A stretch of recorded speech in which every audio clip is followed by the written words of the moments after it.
I'm Johan Roshi here in Holyoke Media in One Court Plaza in Holyoke, Massachusetts, and I have Cody Criswell-Badillo, who is one of the composers of this series, Si Se Puede, Yes We Can, that is going to have its performance with the Victory Players. And this is a really exciting time to enjoy of this composition.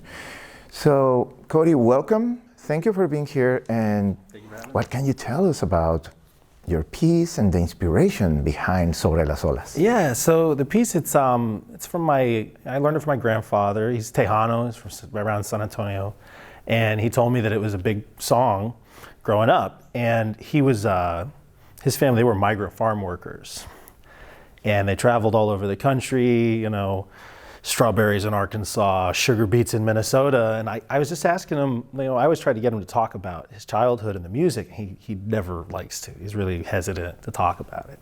But him and his brothers had a band, and they used to sing like these songs from their childhood, and they were, you know, corridos and like, you know, Pedro Infante music, but then like they would do rock and roll music and like mariachi tunes, all sorts of stuff. So for me, the piece, it's just sort of like a collage of all of these styles, because they do go together.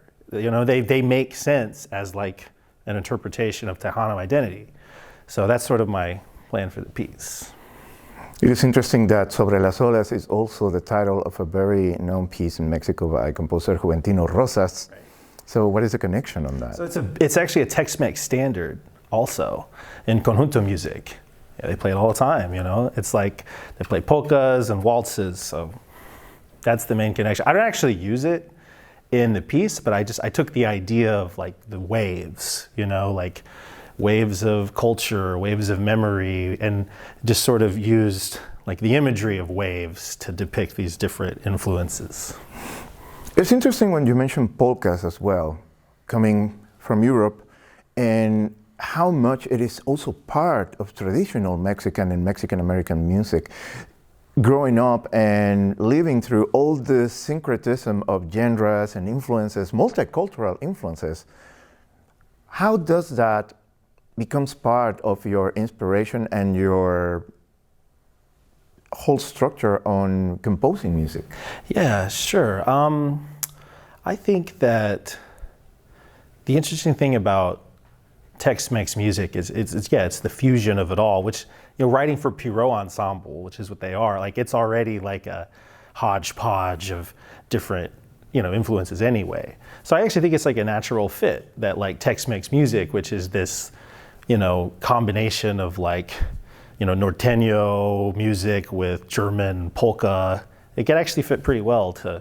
And what I also did was like, so I play the bajo sexto, and my grandfather plays the accordion, and I just tried to copy like the growl of the bajo sexto and like the reediness, and like I tried to think about the timbral qualities of the conjunto ensemble for the piece.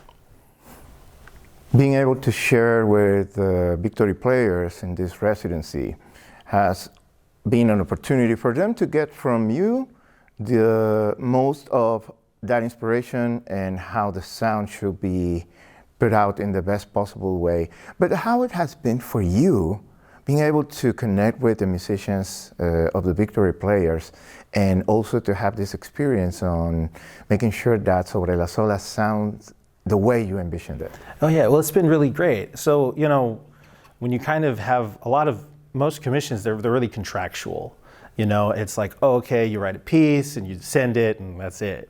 But for this, you know, I knew that I was gonna have the opportunity to get to know the people, get to know their personalities, and then, you know, have lots of rehearsal time. So I did a lot of things that I've never done before and wouldn't have done in other projects, because I knew that I'd be able to work it out.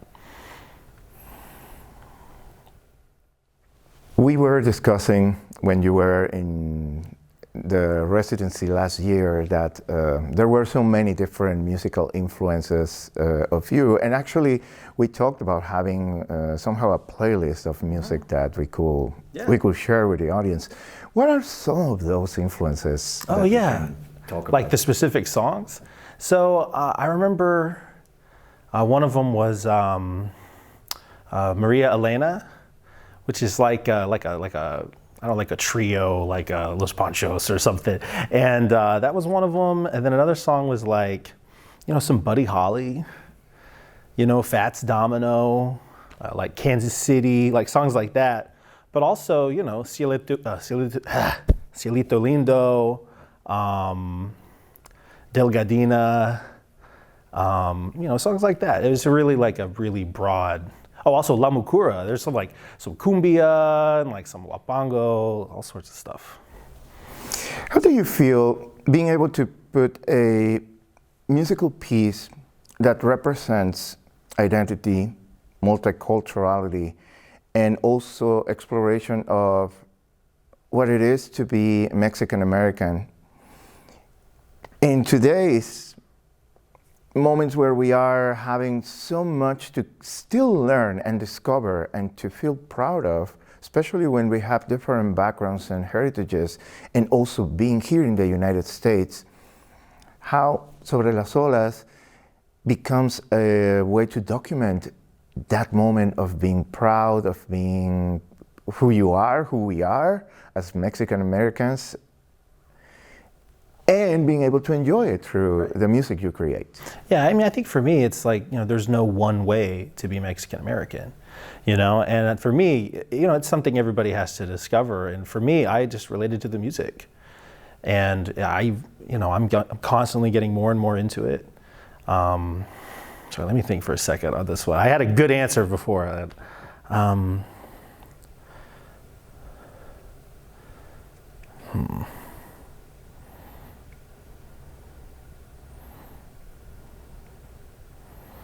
I don't know. I guess that's it. But yeah, I mean, it is complicated, you know, and it's tough having kids. I have 3 children, and you know, I want to teach them as much as I can about, you know, their culture. But at the same time, I mean, like, what is Tejano culture to someone who lives in Baltimore, Maryland? You know, and my real ties to Mexico, my grandfather, you know, he's in his late 80s, so you know, it's tough to think of how are you going to preserve being proud of something like that for my kids. And I think that for me, you know, music and teaching them songs that were important and things like that is how I do that. And what are your feelings, emotions, and thoughts being able to present and have your piece being performed, particularly here in this region of New England, in Western Massachusetts, where even though the Mexican American community is not as large as we will find in other regions in the country, but the Latino, Hispanic community is big as well and connects pretty much with everything that has to do with the identity of Mexican and Mexican American representation. Right. I mean, I think for me, you know, as an artist, if you're just honest about it, I mean, people can feel and sense the honesty in your work, and everybody can relate to the theme of, you know, having a complicated, you know, relationship with your culture or your heritage. And, you know, for me, that's really all it is. It's just try to be honest and straightforward about the materials and respect the materials. And I think that it'll come across great. Well, this is our conversation with Cody. And thank you so much for being here with us. And I hope that you enjoy the residency and the experience of listening to your piece, but also seeing how the public enjoys as well listening to Sobre las Olas. Thank you. Looking forward to it.